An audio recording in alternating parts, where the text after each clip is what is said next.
এই national bridge championship 10 বারের অধিক কন্টিনিউয়াসলি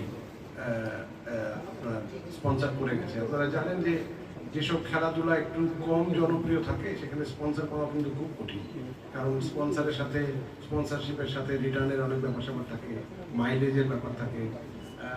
তো আমি একটু আগে গল্প করছিলাম যে আমি যখন আমার প্রথম প্রেস কনফারেন্সে আসছিলাম তখন এখন যা দেখছি তার অর্ধেক লোক ছিল না।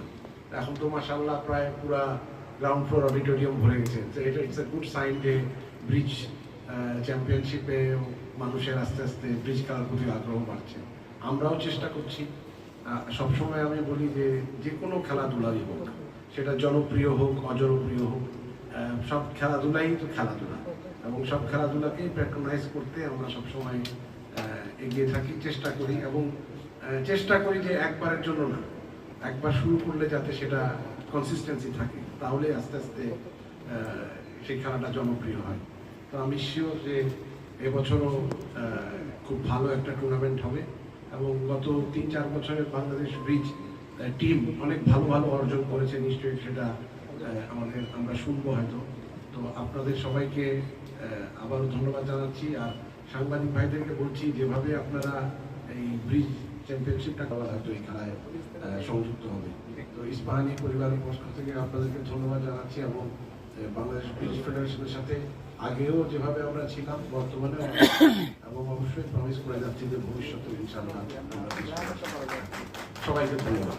পক্ষে একটু বলে দিচ্ছি, আমরা সাংবাদিকদের একটা সাংবাদ বিজ্ঞপ্তিও দিয়ে দিব এই এর পরে, অথবা আপনাদের জন্য সহজ হবে যে আমরা কি বলতে চাইছি, কোথায় কোথায় খেলা হবে, কি ফরম্যাটে হবে, মোটামুটি আমাদের দেওয়া আছে।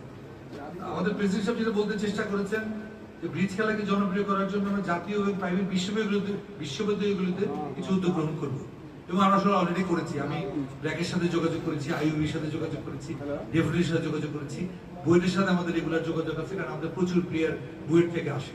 আমি ঢাকা ইউনিভার্সিটির স্টুডেন্ট ছিলাম, ঢাকা ইউনিভার্সিটিতে আমরা চেষ্টা করছি। সো প্রাইভেট ইউনিভার্সিটিগুলো যদি আমরা সেমিনার করে ছেলেপেলেকে বোঝাতে পারি যে এটা তোমাদের বুদ্ধিমত্তাকে আরো অনেক বেশি শানিত করবে, তাহলে আমার ধারণা ওরা অবশ্যই এগিয়ে আসবে। এবং ছোট ছোট আকারে বুয়েট এবং ঢাকা ইউনিভার্সিটিগুলো কিন্তু ব্রিজ সবসময় খেলা হয়। হয়তো আমাদের এটা আন্তর্জাতিক মানের ডুপ্লিকেট বা কন্ট্রাক্ট ব্রিজ ওরা খেলে না, বাট নকশন ব্রিজ কিন্তু প্রচুর ছেলেপেলে খেলে, রেগুলার খেলে। তো ওদেরকেই যদি আমরা আস্তে আস্তে করে আমাদের মূল ধারার কন্ট্রাক্ট ডুপ্লিকেট ব্রিজে নিয়ে আসতে পারি। ডুপ্লিকেট আমি বলছি বারবারই যে আমরা একই কার্ড দিয়ে সবাই খেলি, যার ফলে এখানে লাক ফ্যাক্টরটা 0 হয়ে যায়, মানে একই কার্ড